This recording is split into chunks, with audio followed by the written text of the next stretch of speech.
Denise here, back with another video. In today's video, we're going to be talking about the fire element. First, we're going to describe what fire is, how you can identify it within yourself and others, and then we're going to go into the self-care tips. And I'm going to include some regular strength self-care tips that are for when you're feeling okay, you're feeling good about yourself, you've been taking care of yourself, you've been being a good fire person. And then I'm going to include some extra strength ones for when you are you've been burning your candle at both ends and you need some extra strength help. I got you.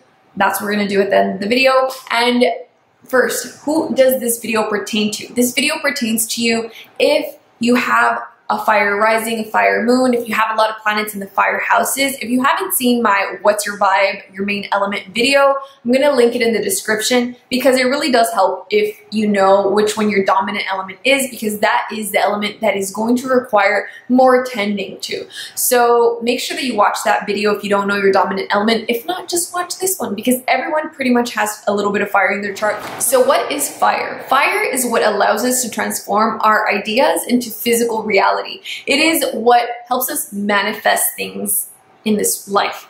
So how do we identify fire? Fire is passionate, it is driven, it is independent, it is assertive. Fiery people have those qualities to them. Fire has this thing that it cannot be contained. Fiery people can try to control themselves all that they want, but you're going to see their fiery nature in their hands. They talk a lot with their hands. They can speak loudly. They can be very, they can curse when they speak. They're just very passionate people. Fire also rules passion. What else? They are very physical people as well because fire is physical action. Because as I said, fire is what propels you and moves you towards accomplishing things and doing the things that you want to do. All the ideas that you have, all the desires of your heart, they're not going to get done if your fire isn't working for you. So that's why I made today's video, to make sure that you're tending to your fire and that you help it grow when it needs to grow and to calm down and simmer down when it needs to be simmered. So I like to say that the different kinds of people, like fiery people have their currency, water people have their currency, earth people have their currency, which is money. But for fire people, your currency is your energy that you physically expend in your life and with other people. That is your currency. So you need to make sure that you are replenishing your currency so that you have enough to go, to get around. So that's what we're going to talk about in today's video. So let's get into the self-care tips now. If you are a healthy fire person and you've been doing a good job, this means that you are getting physical exercise every single day. And this is not the part of the video where I give you an amazing ab routine and talk about weightlifting or how you should be running or swimming or horseback riding. No.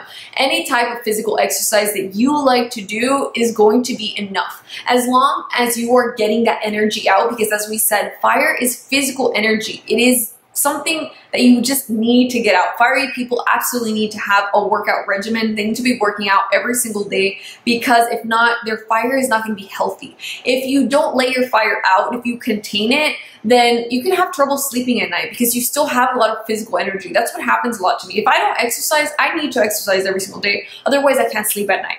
So if you find you have trouble, you're a little bit restless, that restless leg syndrome, make sure that you're exercising every day so that when the day is done, you actually have something to rest from. If you are not expending your energy, then you really have nothing to rest from at the end of the day, and you could be tired but wired, but physically wired. You have a lot of physical energy.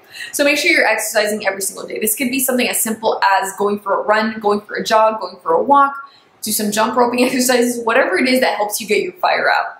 Okay, you got that out of the way. That's for the regular strength. But if you've been being a bad fire person and you are finding yourself absolutely empty, your candle is burned at both ends, you have no currency, you have no energy to expend on yourself or on other people, and you need extra help, then the first thing you need to do is connect with the earth element. What does that mean? You need to find stillness. You need to rest. You need to physically rest your body because fire energy is very physical. So, oh God, I realize I'm talking so fast. Guys, I'm a fire person. Okay, let me calm down. Let me center myself. So you need to slow down. So you need to find that stillness and find the time every single day to get 6 to 8 hours of sleep. And I realize that I'm not a doctor, I'm not a sleep specialist, and that sleep really varies a lot from person to person. Some people can do fine with 6, 7 hours, some people need 9. You know what that number is for you because you feel better and you have more energy when you get that specific number of hours to sleep every night. So make sure that you are getting those hours every single night. Don't be one of those people that shows off that I only slept 2 hours and I'm fine. Don't be one of those people. You're gonna get wrinkles. You're gonna look like shit by the time you're 30. Take care of yourself. Make sure you're sleeping every single night. If you're already 30 and you have a lot of wrinkles because you didn't sleep, it's never too late to take care of yourself. So make sure you're sleeping every single night for 6 to 8 hours. So this is going to help you regenerate that fire and have that level of energy that you love about yourself. You love being an energetic person. You love being able to do things by yourself. You're very independent. You love being able to do things for yourself. But if you're not resting and you're not rebuilding that fire, your fire rebuilds every night when you go to sleep. And if you're not doing that, that means that you're frazzled and you're doing like subpar work. And you don't want to do that, especially you, Leo, because you need to be excellent. So don't do that. Make sure that you're resting. Aries too. So, okay, the next thing you need to do is connect with the water element and connect with your feelings and also connect with the people that matter to you, because fire has a tendency to be more independent, and fiery people, they don't really, especially Aries, is going to really be focused on the things that they're doing, and they're not really concerned with other people. They wake up and they're just like, what do I have to get done today? And they're not really thinking about all their connections. They could be too independent. So that is not very good, because remember that fire does rule passion, and we have passion for the people that we love and care about. So it is important to remember those people. Even if we're fiery, even if we're independent, it's important to connect with our feelings and the people that get us in our feelings. It's important to stay connected with others, with our hearts. Okay. The third thing you can do is connect with air. And what I mean by that is stop and think, fiery people. I'm not saying that fire people don't think, but I do know that sometimes we can get going before we actually think out like a reasonable plan. So this could cause us to expend more energy than is necessary. And this is where I'm going to insert the quote that my friend really likes to tell me, Denise, work smarter, not harder. And I'm just like, that doesn't work at your company, but whatever. So yes, sometimes you can work smarter, not harder. I know that fiery people pride themselves on their strength and their physical capacity, right? It's a very physical sign. So you like to be strong and you like to be able to do things, Aries and Leo. Sagittarius, I feel that, like, I mean, we're ambitious, but I connect more with the strength to Leo and Aries. You tell me, Sagittarius, what do you think? Do you also really like being strong?